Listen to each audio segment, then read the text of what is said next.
In the District of Columbia, if you call for an ambulance, there is a chance that it will not come or will not come in a timely fashion. That is apparently a continuing problem, as we learned this week when we learned of a resignation letter from the medical director for the DC Fire Department from Juliette Saucy. She said that the department was toxic and that she could not affect change and she had to resign therefore. And then the fire chief, who was called out in that letter, was asked to defend himself and say, when are things going to get better? Here's what he had to say. I would agree that we are working very hard to deal with the system that we have here. Dr. Saucy was here for 7 months. Is that system broken? The system, we've said all along that the system needs to be turned around.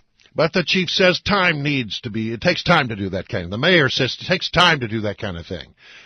Joining us now is Karen Evans, who is a lawyer representing the family of Medric Cecil Mills, a man who died when the ambulances did not come. Good morning to you, Karen. Good morning. Refresh my memory, how long ago was this incident? 2 years ago. 2 years ago. The anniversary. Yeah, 2 years ago this happened, and we are still told by the fire department and by the mayor that they need more time to fix this problem. What's your reaction to that? It's just very disappointing.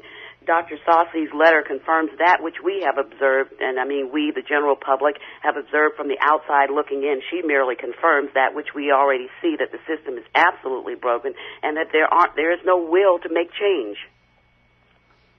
Oh, and as you look at the political landscape right now, do you think that there is any room for change in the fire EMS, considering the fact that the mayor has been in office for over a year now? She said this would be a priority, and now obviously with events unfolding the way they are, there's been no progress. There's absolutely been no progress, and what's most telling about the doctor's letter is that it confirms that there is no will to make change, and that there really is nothing on the horizon that should give the citizens like myself and like you any real belief that there is going to be change.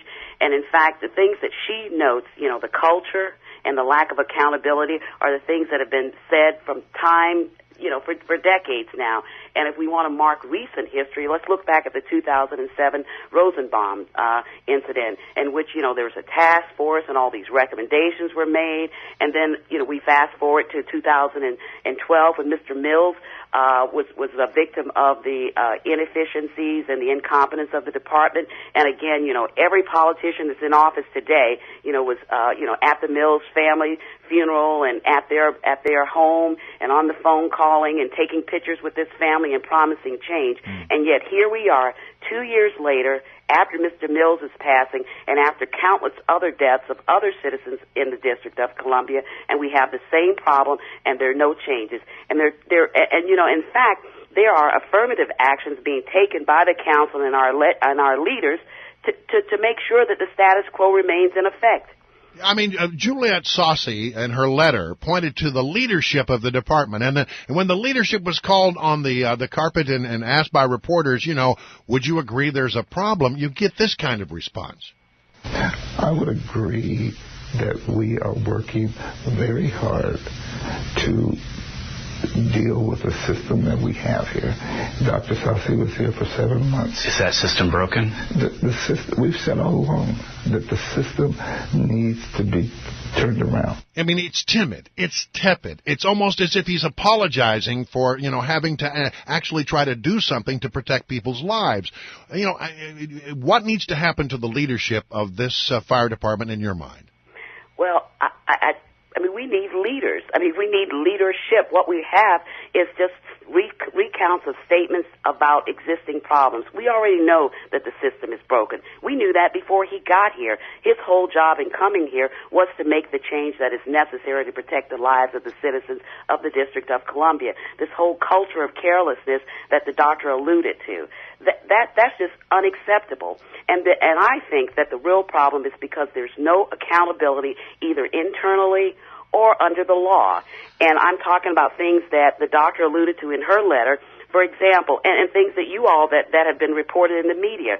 For example, when Mr. Mills died, we worked with Councilman Wells to get the law passed to hold firefighters accountable, EMS providers accountable, and not allow them to retire while they're under investigation and for disciplinary actions. That's right. Yet that law was passed, and it wasn't, regulations were not enacted by the agency, DC FEMS, so that this can be prevented. And here we are. We have a kid that died, an infant that died, and again, the lieutenant in charge, who didn't take any action, was allowed to retire, full pension, full benefits, no accountability internally. All right, so to the mayor, then, what does she need to do? Very quickly. The mayor needs to lead.